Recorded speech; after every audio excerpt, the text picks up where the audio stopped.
did father wrong, and like he stood up for himself by getting so robbed from him, from like the guy that raped Hassan. Yeah. I agree. And yeah, I feel like Amir feels like he redeemed himself, but then again, once again, Hassan in a way saved him in the end, because Hassan just never stops. He will always be there. Anything I need to... No. Okay, cool. Is that all your questions? Yep. Do you want to go or should I? I can go. Okay. Okay, so I couldn't find any like articles on the author, but I found like an interview that he had with somebody. And so he came to the U.S. when he was 15 years old, and this like kind of ties into the book how Amir went to the United States. And when he left Kabul, he said that it was a thriving cosmopolitan city.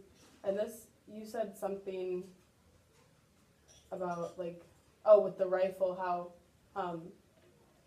like the city isn't like how it used to be. And this is like also what the author is talking about. And he said it was later invaded by the Soviet Union. And his dad like called to like go to an asylum, and they ended up in California.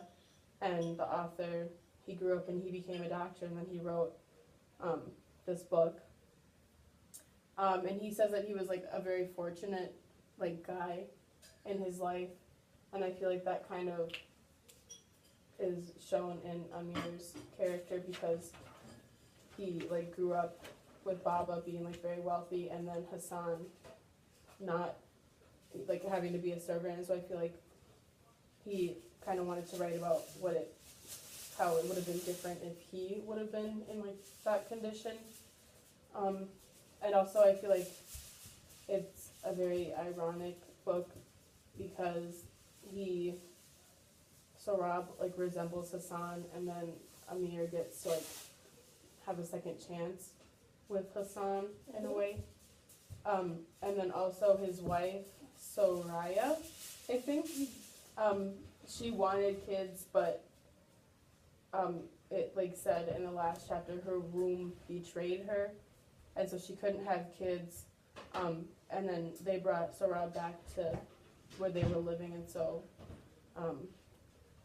that kind of like was her child that she couldn't have. That's all I have. Okay.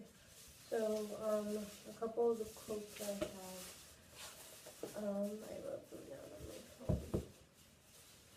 Okay, so the first one is in chapter 13, and,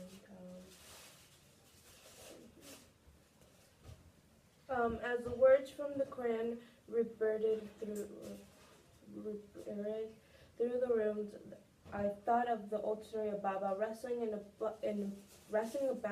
black bear in Balochistan. Baba had wrestled bears his whole life, losing his young wife, raising a son by himself, leaving his beloved homeland, his one, and poverty and dignity. In the end, a bear had come that he couldn't best, but even then he lost on his own terms. That really just the wording of it just really stood out to me. It was just like, like, I feel like with the questions you guys asked, like his father, he saw his father in the best light that he could, and he like his father was very strong, like wrestling through life, I guess. And even when he did lose, he still lost on his own terms. Like, I don't really know how to explain it more, because it's very self-explanatory, you know? Yeah. Okay. Okay, my second quote is in chapter 20. And right here. We found the new orphanage in the northern part of Khorasan, along the banks of the dried-up Kabul River. river. It was flat, barrack-style building with splintered walls and windows bordered with the planks of wood. Like, this is very long. Farad had told me on the way that Karasan had been one of the most war-ravaged neighborhoods in Kabul. As we stepped out of the truck, the evidence was overwhelming. The cluttered streets were flanked by little more than ruins of the shelled buildings and abandoned homes. We passed by Russell skeletons of an overturned car, a TV set with no screen, half burned in rubble, a wall with words Zen Batan, long live the Tabine, sprayed in black. War, this basically just shows how the war in his country, is everywhere, and there's no place that is safe from this. Even an orphanage is not safe, and and also the TV, it kind of goes back in the book where Amir promises Hassan he'll buy him a TV when they grow up, and it kind of with the orphanage, and I feel like there's a connection there in a way, yeah. Okay, so chapter 24. I only have six quotes because I couldn't find 8 that really stood out to me. So in chapter 24, this is a long one too. It's just Savar, it's Savar talking about his father, his mother, and his grandmother, but just admitting how he doesn't want to see them. Because Sarab said, gasping and hitching through sobs, because I don't want to see them. I'm so dirty. He sucked in his breath and let out a long, wheezy cry. I'm so dirty and full of sins. This is Amir talking. You're not dirty, Sarab. I said, Sarab, those men, Amir, you're not dirty. Amir telling him you're not dirty.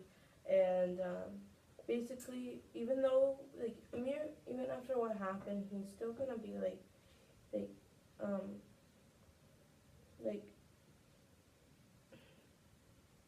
I don't really know how to explain this, but just about, I think that's just how you pronounce it. I don't really know how to say, but it's very self-explanatory. Amir still has that warm and kind heart in him that is saying hey, reassuring him hey, you should go see your family. You're not dirty. You're not dirty. Kind of I feel like that's a big trait in Amir. He's always looking on the positives, and he's always helping people. Who is he saying this? So Harab again. Yeah. Yeah. Showing unconditional love, kind of. Yeah. Is that what you're Yeah. okay. Yeah. Yeah. I don't know. So I have 2 more, which is chapter. It's the rest are in chapter 25.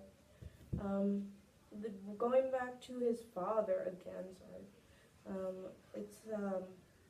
It had been sunny for days, but Sunday morning, as I swung my legs out of the bed, I heard raindrops pelting the window. I prayed morning Nizam while Sora slept. I did not have to consult the prayer pamphlet I obtained from the mosaic anymore. The verses came naturally and effortlessly. So, even though his father wasn't really religious, you can see that Amir is very, even though he doesn't admit it, he is religious because he embraces the words, and he can remember them, and he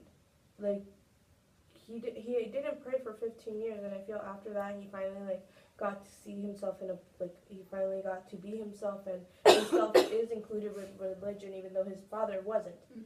Yeah, and I think he might be doing it for his son a little, because his son was very religious. Yeah. I mean, we can always just end it here if we need. When I do your last one, really quickly. Yeah. Right here. Okay. Oh, not that one. Nope, not that one either. Okay, this one is very, very long. It's very long.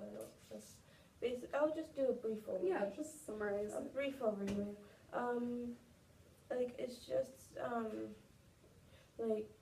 it's just showing. So my quote was basically surrounding the extreme hatred towards his ethnicity, and just throughout the character of Hasif, and how that it's just like it's not just about like the common prejudice. It's just that it doesn't, like, common prejudice, it doesn't always result in violence, and it's just kind of explaining and kind of saying like it doesn't, like, there may be, like, I don't really know how to explain it, but quotes are great.